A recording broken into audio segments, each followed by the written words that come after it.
So ways we do consent. Well, we know with informed consent, we do consent to, in marriage, for example. It takes two. We say, I do consent. And it may seem a bit of an odd thing, but we discussed this earlier. And divorce is also mutually consensual, or it is consensual, not necessarily mutually. But consent is involved because one person no longer consents to be married to the other, and you can't have a marriage with just one person. Without consent. Yeah. So do we sort of agree that consent can be necessary, bilateral and unilateral, shall we say? Enforced on you by choice of somebody else. Yes. Or your own choice, as in the marriage or the... Yes. Yeah, well, that is consensual if your own Yes. choice, isn't it? Most medical treatment, I say most medical treatment because we've heard about these women who have had caesarean sections performed upon them recently and their children stolen away before they were even born. Certain amounts of vaccinations, etc. Now we're having schools and places that say your children cannot come unless they are mandatorily vaccinated. Though, and that sort of thing. I think it would be if you were awake. Yeah, medical staff are being forced to have vaccinations to keep their jobs now. My daughter is to work in the hospital That's here. right. Not happy with that at all, but there we are. So there are ways of consent, and again, you were talking about. That document you read earlier about informed consent. Yes. In law, and you may know more about this than I do, but in law it appears to be that informed consent, in the legal dictionaries that we have looked at, only talks about medical treatment.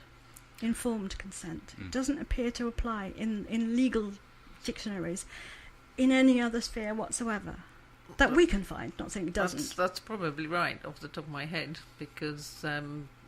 nobody's dared to define it elsewhere, whereas obviously in a medical scenario they can at least try. I mean, it's very difficult.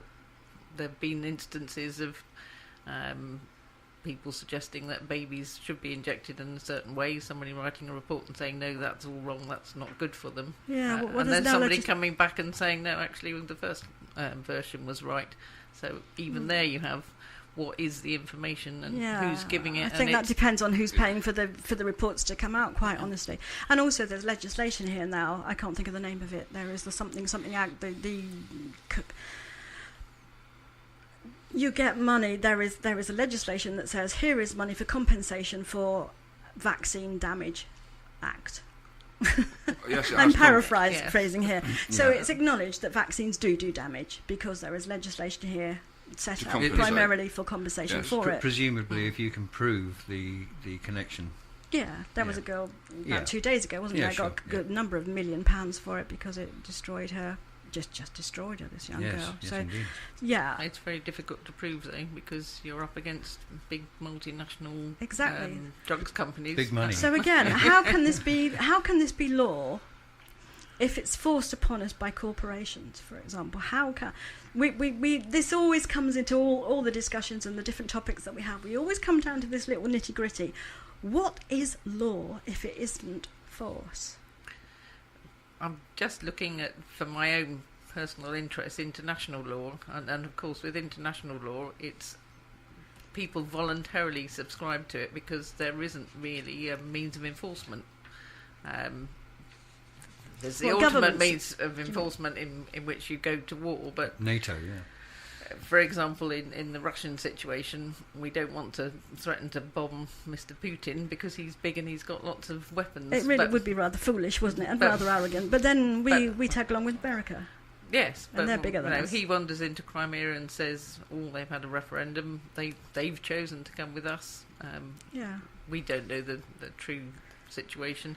But of course, where's the enforcement? The UN can shout all it's like, but without the power to do something unpleasant as a flip side, which is why you have all these weird and wonderful sanctions against oligarchs rather than anybody saying Mr. Putin. Well, I think they have said you can't come and play with us at G8, it's now G7. But, I bet I missed that. They'll probably get it on the internet. But then we even that we what we hear in the UK, we hear generally through the mainstream media. BBC is heavily influenced, shall we say, or appears to be, with government propaganda. It puts out the government story, it puts out the side that we're supposed to hear about. I mean, look before these recent elections. everyone was talking about UKIP. Yes, they were saying they were bad, they were awful, they were dreadful, they were this, they were racist, they were stark raving mad in some cases, most of them that I read about. But the point is that it was getting it into the public consciousness, UKIP, Bringing and of course people went UKIP out into the one-party system. That old saying, no such thing as bad publicity. That's exactly that old saying, there's no such thing as bad publicity, and it's worked. Because I believe the Greens said, well, we've got a member of Parliament, we had as many people standing, who we mentioned us? Yeah. Exactly. You wonder whether people buy this media coverage, or whether it's by design. I don't know. Anyway, but we're talking about consent, and again, ways we do consent. We consent in employment. You go into a job, you do the job, you know what your job description is, and if you breach that job description, you agree that you can be sacked for it, for example. Well, that's contract, isn't it? That's agreeing to provide well, that's a the certain next thing I've got here, business contracts. All business contracts are consensual, aren't they? Consent is a form of playing by the rules, I suppose, but then you come down to whose rules. Exactly, you do. Well, all laws are rules. Absolutely. But not all rules are laws. No. That came from my very first law degree. Well done. My very first tutorial. I also remembered, before you say you don't consent, establish that consent is required.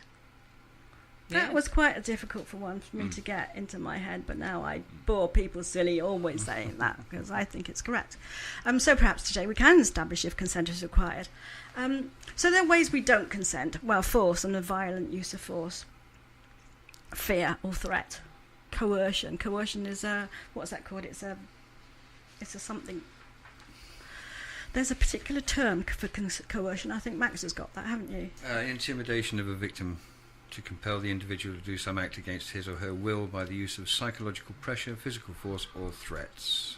The practice of forcing another party to act in an involuntary manner by use of intimidation or threats, or some other form of pressure or force.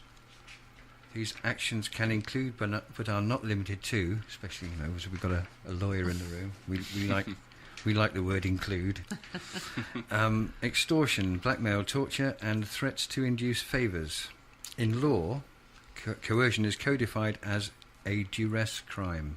That's the word I was looking for, duress crime. Thank you very much. Riviera FM, bringing social game to Torbay.